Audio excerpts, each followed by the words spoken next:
the position of the finance minister is that the economy is very robust, etc. We'll talk about the oral team, don't worry. And because all got to do with making sure we keep our money in there. What do you make generally of the position of the finance minister, and especially what the position is of government? I mean, of course, I'm not, a full economic person. So even, prior to come here, I had to contact friends, of course, even from both the Vice, NPP and DC. Also spoke to some civil servants within the finance ministry and also did some reading.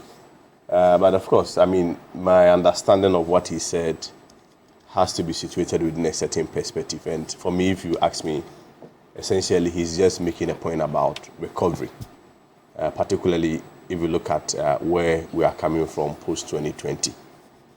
You realize that all over the world, as soon as there is a pandemic or any endemic, certainly have a long-lasting impact or shocks on, worldwide global economies. I was just doing some readings and realized that right after 2020, between 2021 and 2022, globally, you had global inflation going up. In terms of production, for instance, if you look at countries like China, who used to be the production hub for the rest of the world, for the whole of 2020, production literally halted. You may even look at other variables. I recently even read that US during the post-COVID time and during the COVID time had to spend an excess of $5.1 trillion.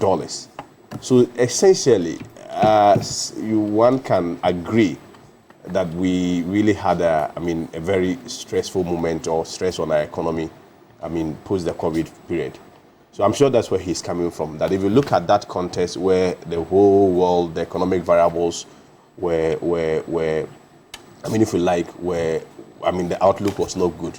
If you look at the fact that it's even had an impact on incumbent government, because if you look at all elections that has been run, it's almost appeared that the economy has really been the point of discussion. And more than 70% of incumbent government has really lost. Of course, I'm also mindful of even, local policies and local situations. But at every point, local policies and local situations are mostly associated by, most of the foreign and external situations that we may have to visit, have to be visited. For instance, if you look at the debt restructuring program and all what have you.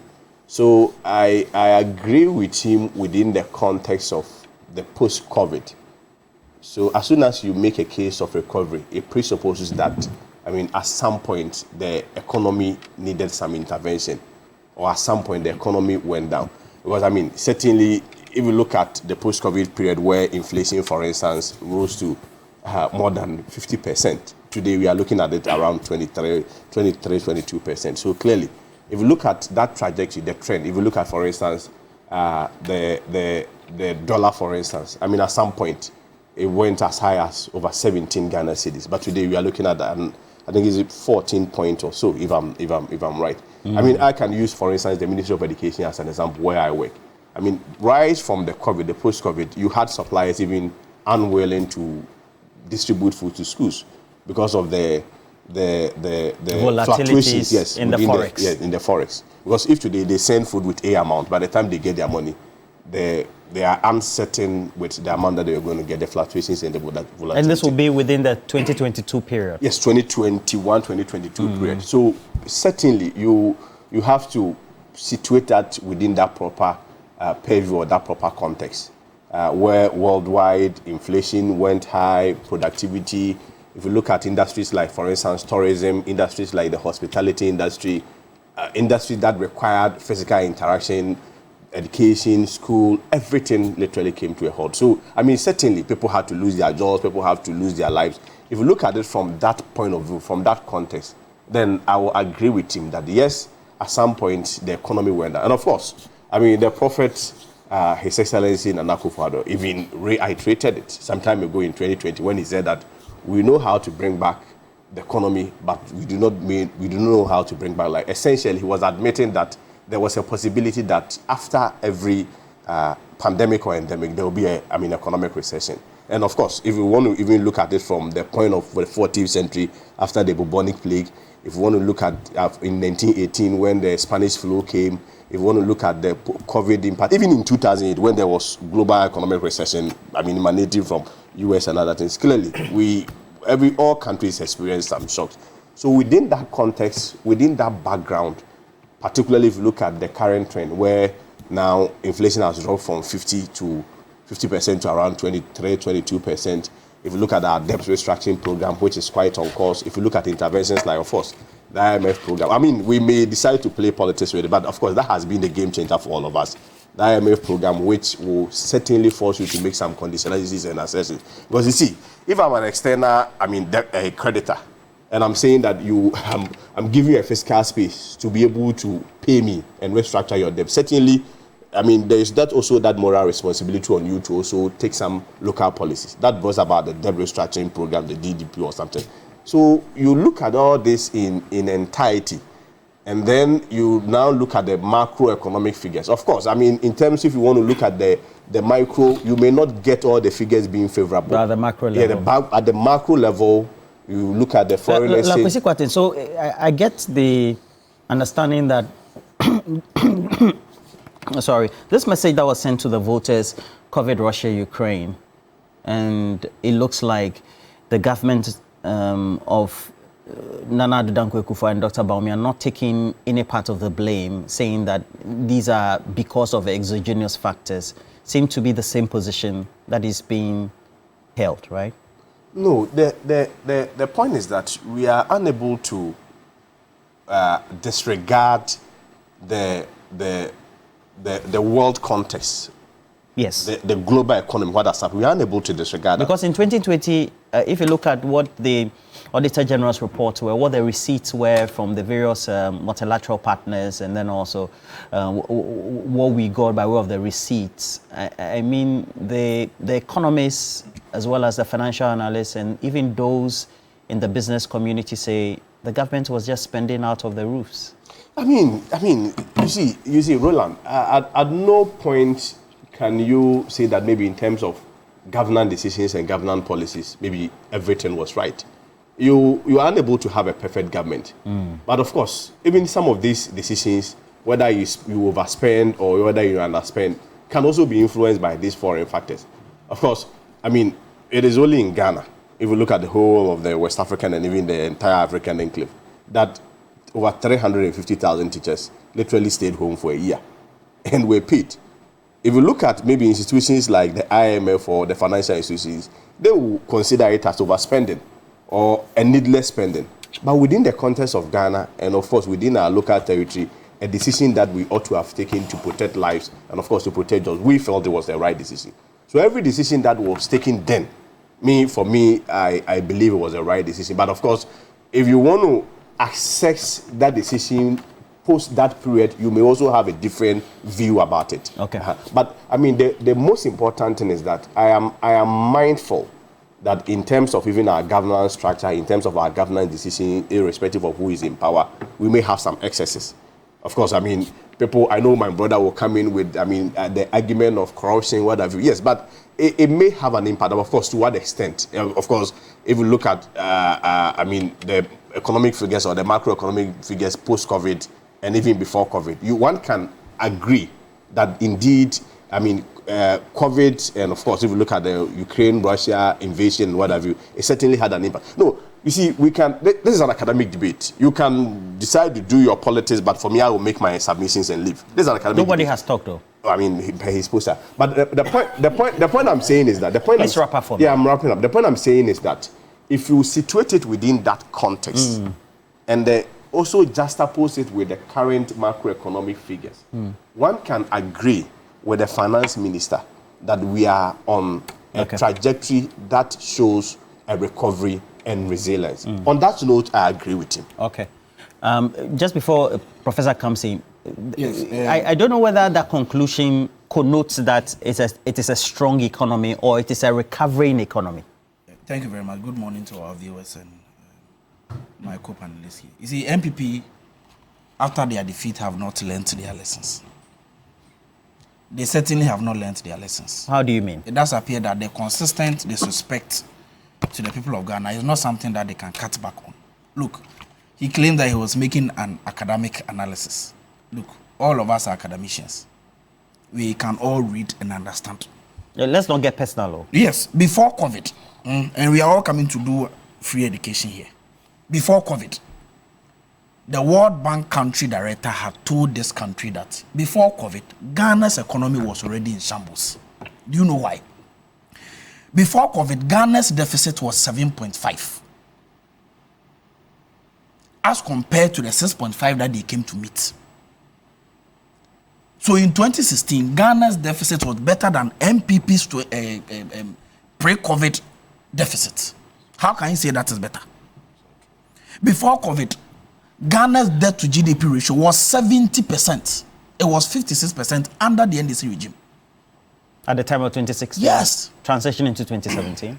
Somewhere around 2018, 2019. Their deficit was 70%. Okay. Is 70% better than the 56% under NDC? No.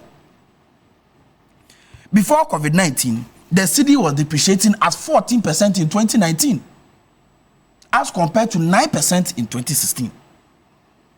Before COVID, we were paying debt service about 37 billion. So how can you look us in the face, the people of Ghana, and tell us that before COVID, your economy was better? Before COVID, Ghana's national debt has skyrocketed from 120 billion to 225 billion. Is that better? And so when you claim that you are doing academic exercise, you must be consistent with what you are saying. And so before COVID, Ghana's economy was destroyed. It was COVID that actually exposed the rot. You mean COVID exposed the weaknesses of the economy? In fact, even during COVID, the Northern Regional Vice Chairman was telling us that COVID money was given to her to campaign. 100,000 cedis were given to her constituency executive, branch executives. The Auditor General's COVID-19 report showed this clearly, that COVID was an opportunity for government officials to line their pocket with public money.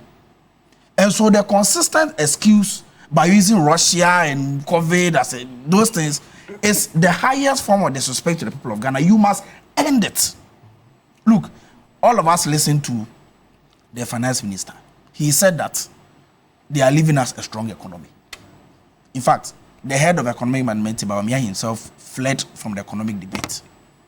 And so we'll be wasting our time listening to anybody as far as economy is concerned. Look, the verdict on the state of Ghana's economy was intimated by the people of Ghana. They voted against the MPP with 1.7 million gap. All the 1.7 million people, or all the 6 million people that voted for President Mahama, they cannot be wrong, and you will be right. The state of the economy was decided by the people of Ghana. Look, how do we analyze economic data? You understand the point I'm making? What is Ghana's national debt now? Today, what is Ghana's debt to GDP ratio? We are looking at 72%. Is 72% better than 56%? What is the deficit now? About 6.9. Is 6.9 better than the 6.5 the NDC left? Today, all our financial buffers have been depleted. Stabilization fund depleted. When John Mahama was living in 2016, he left Ghana $270 million in the Ghana Infrastructure Investment Fund. Have they left some? He left $300 million in stabilization fund. Have they not actually depleted that fund? He left $500 million in the sinking fund. Where is it? He left 1 million metric tons of cocoa. These people are struggling to even get 450,000 metric tons. So what is the strong economy that they are living as? Today, for the first time in the history of Ghana, 1 million people have lost their money through the domestic debt exchange program. How can this economy be an economy that is good for somebody to bequeath to? You understand the point I'm making? So it is the sheer lack of respect for the people of Ghana that the MPP continuously disrespect the people of Ghana. COVID, Russia, Ukraine, it doesn't make sense. How can you look at this economy and say that this economy, you are living a good economy? An economy that has depleted ESLA, there is no money to even buy fuel and pay IPPs. We are in doom so now. This morning, my brother was saying that he was in Dumso this morning before he got here. Meanwhile, President Mahama left you 30 billion Ghana cedis through ESLA. I said that here. Oh, hold on. He didn't say that here. Please. please. While you're talking, I kept quiet. Hold on. But don't allude the President Mahama, because he hasn't said President that. President Mahama. Let's be fair. Yes, no problem. President Mahama created ESLA, left you 30 billion for you to pay IPPs and buy fuel for our power plants. You have squandered that money. Today we are in Dumso. How can this be a good economy? You understand the point I'm making? So we must consistently be honest and show respect to the people of Ghana. And that is why they voted massively against your party. And you seem to have not learned from that mistake. And so, when you say that they haven't learned, what do you mean? Just a minute. Yes, because the people of Ghana noted that you told us that you spent 12 billion Ghana cedis during COVID. Meanwhile, you had about 32 billion Ghana cedis because of COVID. From IMF, from World Bank, European Union, Bank of Ghana. And the other partners. Yes. So you get 32 billion from COVID. You spend 12 billion. You have excess of about 20 billion. And come and tell us that because of COVID, you are struggling. And he said that all the incumbents lost the election. Why did they lose? Because the people noted that they were using COVID as an excuse. That's why. And it didn't make sense. That's why they voted against them. And so the people of Ghana voted against your party. Because you were disrespecting them with using COVID and Russia-Ukrainian war consistently, and it did not make any sense. Per the fact that we see. You understand the point I'm making? So clearly, the finance minister is towing the same line as his vice president, who is head of economic management, consistently peddling false. If you look at the records and the facts available, you are leaving this country with no buffers. How can this be a strong economy? You have a debt to GDP ratio of 72%. In fact, the World Bank even says it is 82%. How can this be a good economy as compared to 56% under John Dramani Mahama? So consistently, you people must stop the disrespect of the people of Ghana. It must be cut out. Professor Lord Mensah, I remember in 2019 you had been sounding the alarm bells, but will I be justified to say that perhaps maybe the finance minister's own response that COVID, Russia, Ukraine played a key role in the state in which the economy was by 2022, and subsequently leading us to go for that bailout, and before then doing the debt restructuring, whether for creditors externally or even for those who held government bonds locally? Right. So I didn't get your initial, statement. So I'm saying the response or the excuse that COVID, Russia, Ukraine played a key role in where we are today, and that looking at the recovery, it is a recovery that is smooth, a strong economy, is justified or not? Well, I will begin my submission by saying that economies go through difficulties. If you look at globally, you can have force majeures, talking about natural disaster.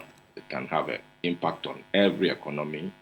You can talk about things like COVID, wars, and other things that, may affect the global economy, especially when the epicenter is an anchor of global trade. You should know that it to affect, obviously, every economy. But what we need to appreciate that to come out from the impact of some of this global economic, difficulties, or impacts like COVID and all those, depends on specifically how every country manages, their own situation. That is, something that we may have to put on record. We need to appreciate that economies go through, different, difficulties. But then how to come out depends on how you manage the economy. I will not tout, the current economic situation that we find ourselves in as, a good one. Let me put it straight. Because, over the years, this economy has been growing. The Ghanaian economy has been growing over the years. But, the disconnect between the growth and the well-being of the people, we cannot take it for granted. And I always ask myself, how long, would the economy be growing without necessarily, getting to the people? If you look at the recent, Ghana Statistical Service report that came out on the GDP growth, clearly I mean, GDP, we all know that you can measure it through expenditure, you can measure it through income, you can measure it through production. But then on the side of the report that came from Ghana Statistical Service, they tell you that on the production side, mining and quarrying is the one leading our economic growth. Then I asked myself, how many people are employed in these sectors? How many people get jobs in this sectors so that they can improve on their income and then build up into their savings and think about the future? And indeed, if mining and quarrying is what is driving the growth, let's look at a complementary product like cement bag sales. Bank of Ghana has some indicators that we may have to look at, which normally precede the GDP growth. So to measure the GDP growth, we have what we call the leading indicators and then lagging indicators. One of the indicators that precedes, the GDP growth is sales of cement bags in the country. And if you go to Bank of Ghana's website, there is a reduction in sales of, cement bags. So if mining and quarrying is what is driving the growth, then we expect that sales of cement bags will go up because it is a complementary product to, the things that we get from mining and quarrying, the stones that we get from mining and quarrying. Then we should see more buildings springing up. So we ask ourselves, if mining and quarrying is what is driving the growth, then indeed, why is it that cement bag sales are coming down? Or it could be that we are exporting, these stones that we are producing from the mining and quarrying. If we are exporting, then we should see some impact on our exchange rate. So from where I sit, I will not tout this as, what we call strong growth. Let's look at, the exchange rate, part of the growth that, the finance minister talks about. Now, clearly, we all saw how the dollar was behaving just before the elections. And suddenly we enter into 1 month, we last month into transition, and then we've started seeing some, stability. Let me tell you, see, in economics, right, parameters or drivers or indicators, they normally find themselves quickly to come down. But to improve on it, it takes time. You need the market forces. You need conscious policies. You need things that will drive, this indicator into a certain trajectory that will always look positive in the eyes of, the ordinary citizen. What we see now is more or less like, a reaction during the election time. It could be that our reserves were being cleared to keep the money stable, to keep the dollar stable. But that does not mean that it is a sustainable, stability or exchange rate improvement that we are seeing. So clearly, we have to be measured and stop, the propaganda kind of economic management that we see. When it happens like that, even the trust in our economic numbers will be problematic. And we've got... if I look at this, it becomes a problem. But let's not be so happy with the numerical, I call it numerical reduction because, it is an economic growth, but then we don't really get the connection between our well-being and then the growth that is being realized. So if you look at going ahead, right, we have so many things that await us to celebrate this numerical growth that the finance minister has been touting the economy to be in. If you look at currently, the U.S. has changed government. And we all know that U.S. is a safe haven for, international investment. And Trump's administration is pro-U.S. business. So when things improve over there, don't think we're going to get dollars moving around as we expect. So effectively, people will send their money there. We have debt to service as well, which is awaiting us. We have not done much when it comes to, export, when it comes to reduction in import over the years to warrant, the celebration of this, economic numbers, especially the exchange rate, and then the so-called, economic growth that we're talking about. Now we're looking at the banking sector. You will say that the banks are making profit, but trust me, the same Bank of Ghana's website has what we call, credit to the private sector. It has been reducing over the past, years. So you ask yourself, where is the growth coming from? Where is the profit the banks are making coming from? It is coming from the short end, part of the market, which is the treasury bill market. You can't use treasury bill money to build roads for you to talk about, sustainable growth. Okay. You can't use treasury bill money to put up infrastructure. They are basically short term. The investor is looking for his money maximum within 1 year. Yeah. Now, ask yourself what is happening at the bond market that we had a restructuring. Apart from the institutional, agencies like SNATE and, insurance companies that are mandated, to invest in the bond market, nobody is investing there. Roland, I believe you yourself, if we ask you to put your money on the bond market, you would like to put your money there. So from where I sit, it's not, a resilient growth. It's not a sustainable growth. I believe that is the growth that, we want to please the IMF, because IMF always uses a reference point as a measure of, improvement. They are looking at possibly during the COVID, or looking at possibly how inflation went up all the way to 51%. Okay. And then suddenly it drops to around 6%. So we need to be careful how we celebrate this numerical improvement. Right.